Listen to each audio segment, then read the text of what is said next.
DNA education centre YouTube চ্যানেলে তোমাদের সকলকে স্বাগত। মাধ্যমিকের যারা স্টুডেন্ট আছো তোমাদের জন্য অতি গুরুত্বপূর্ণ একটি প্রতিবেদন, কাঞ্চনজঙ্ঘা এক্সপ্রেস দুর্ঘটনা। এই দুর্ঘটনাকে কেন্দ্র করে প্রতিবেদন কিন্তু এবারের পরীক্ষাতে আসতে পারে।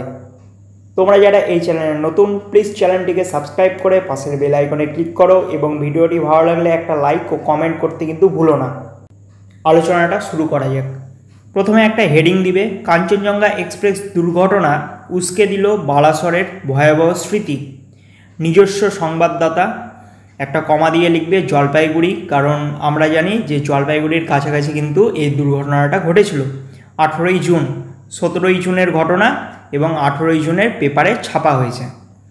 কি বলেছে দেখো, শিয়ালদহমুখী কাঞ্চনজঙ্ঘা এক্সপ্রেস দুর্ঘটনা ফিরিয়ে দিচ্ছে সাম্প্রতিক অতীতে ঘটে যাওয়া একাধিক রেল দুর্ঘটনার স্মৃতি। আর সবথেকে বেশি করে মনে করাচ্ছে বালাসোরে করমণ্ডল এক্সপ্রেস দুর্ঘটনায় 296 জনের মৃত্যু, সেই শিউরে ওঠা ঘটনা। আগরতলা থেকে কলকাতায় যাচ্ছিল কাঞ্চনজঙ্ঘা এক্সপ্রেস। সকাল 9:45 নাগাদ নিউ জলপাইগুড়ি স্টেশন থেকে 30 কিলোমিটার দূরে নির্মলজোত এলাকায় নিজ বাড়ি ও চটের হাট স্টেশনের মাঝে ট্রেনটি দুর্ঘটনার কবলে পড়ে।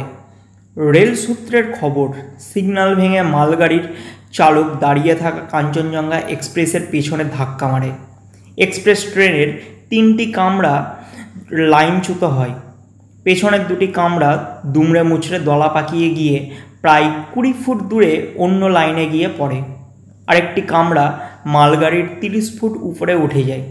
ঘটনার জেরে যুদ্ধকালীন তৎপরতায় শুরু হয় উদ্ধার কাজ। এখনও অবধি 11 জনের মৃত্যু হয়েছে।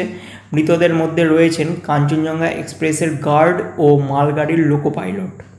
তবে মৃতের সংখ্যা আরও বাড়তে পারে বলে আশঙ্কা। আহতদের সংখ্যা 41। আহতদের উত্তরবঙ্গ মেডিকেল কলেজ ও হাসপাতালে ভর্তি করা হয়েছে। দুর্ঘটনার খবর পেয়েই ছুটে গিয়েছিলেন রেলমন্ত্রী অশ্বিনী বৈষ্ণব, মুখ্যমন্ত্রী মমতা বন্দ্যোপাধ্যায়। মৃতদের পরিবার পিছু 2 লাখ টাকা ও আর্থিক সহায়তা ঘোষণা করেছে প্রধানমন্ত্রী দপ্তর। সিগন্যাল বিভ্রাট নাকি অন্য কোনো কারণে এই ভয়াবহ দুর্ঘটনা খতিয়ে দেখা হচ্ছে। ভিডিওটি যদি ভালো লাগে তাহলে একটা লাইক করো এবং ইতিমধ্যে আমি এই কাঞ্চনজঙ্ঘা এক্সপ্রেস সম্পর্কে ইংলিশে রিপোর্ট রাইটিং আমি আমার চ্যানেলে আপলোড করে দিয়েছি, তোমরা ডেসক্রিপশন বক্স থেকে দেখে নিতে পারো।